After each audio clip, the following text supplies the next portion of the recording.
Students యొక్క parents ఒక దగ్గర కలిసినప్పుడు అయ్యో పేపర్ ప్యాటర్న్ మారిపోయిందంట, సిలబస్ మారిపోతుంది అంట, చాలా టఫ్గా ఉండబోతుంది అంట అని చాలా క్వశ్చన్స్ వేసుకుంటూ ఉన్నారు. అలా ఎప్పుడు టఫ్గా ఉండబోతుంది, ముందుండే వాళ్ళకంతా ఈజీగా ఉండేది, ఇంకా రాబోయే పిల్లలు జంజీలు కదా, వీళ్ళంతా హైబ్రిడ్ బ్రెయిన్ ఉన్నటువంటి వాళ్ళు అని పేపర్ టఫ్గా ఇవ్వడం అనేది ఎక్కడ జరగదు. ఎంత చేంజ్ అయినా కూడా మన పిల్లలు ఫస్ట్ టైం 10th క్లాస్ రాసేటప్పుడు వాళ్ళకి అది కొత్తగానే లాస్ట్ ఇయర్ ఉన్నటువంటి సిలబస్ ఎలా చదువుతారో ఈ సిలబస్ కూడా అలాగానే. ఎవరికి కష్టం అనిపిస్తుంది అయితే ఎవరైతే backlogs 10th class papers pending పెట్టుకొని ఉన్నారో అలాంటి వాళ్ళకి అయ్యో మారిపోయిందట, సిలబస్ మారిందంట, ఇప్పుడు ఎలాగా మళ్ళీ చదవాలన్నా ఆలోచనలో ఉండాలి. కానీ ఇప్పుడు ఉండేటటువంటి ప్రజెంట్ 10th క్లాస్ పిల్లలకి ఏదైనా ఒకటే, స్టార్టింగ్ నుంచి వాళ్ళు ఫాలో అయ్యేటటువంటిది ఇంకా మనకు 1 మంతే స్కూల్స్ స్టార్ట్ అయ్యి పేరెంట్స్ ఇప్పటి నుంచి హైరానాతో చదువు చదువు చదువు అని పిచ్చి పట్టించేస్తూ ఉన్నారు పిల్లలకి. అంటే మనం టెన్షన్ పడుతూ ఉన్నాం, వాళ్ళని డబుల్ టెన్షన్ పెడుతూ ఉన్నాం. ఇప్పుడు మోస్ట్ ఇంపార్టెంట్ పిల్లలకి చదవండి చదవండి చదవండి అని చెప్పడం కంటే కూడా కొద్దిసేపు వాళ్ళతో కూర్చొని మాట్లాడండి.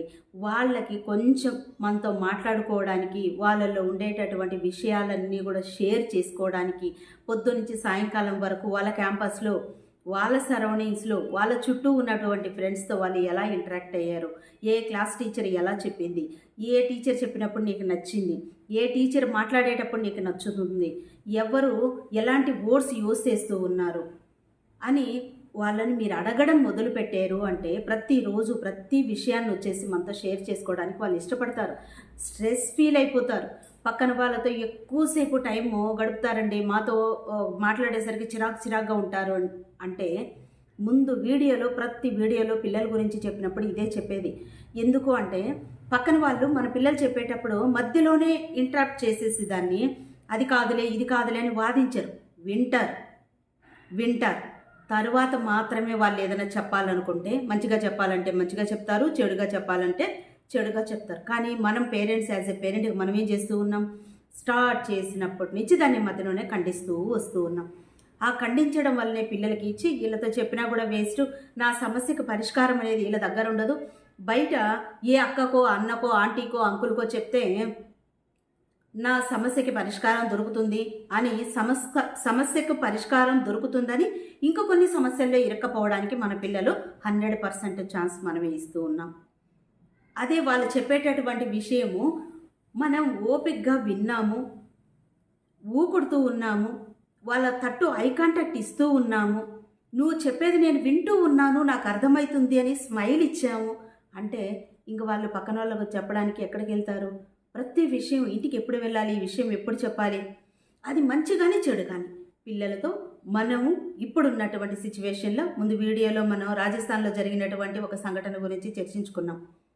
ఆ ప్రాబ్లము పేరెంట్కి పాపకి మధ్య ఆ ర్యాప్ లేకపోవడం వలన, ఆ కమ్యూనికేషన్ లేకపోవడం వలన, తన స్ట్రెస్ చెప్పుకోలేకపోవడం వలన పక్కన వాళ్ళు ఏదో మంచిగా తీయటి మాటలు చెప్తూ ఆటోలో తీసుకెళ్తాను వస్తావా, నీవు ఎక్కడ దిగాలా అని అడిగితే ఆనందంగా నవ్వుతూ వాళ్ళు పలకరిస్తారు. ఎందుకు అంటే వాళ్ళు లోపల విషం ఉన్నా కూడా పైకి అమృతాన్ని చూపిస్తారు బయట ఎవరైనా కూడా.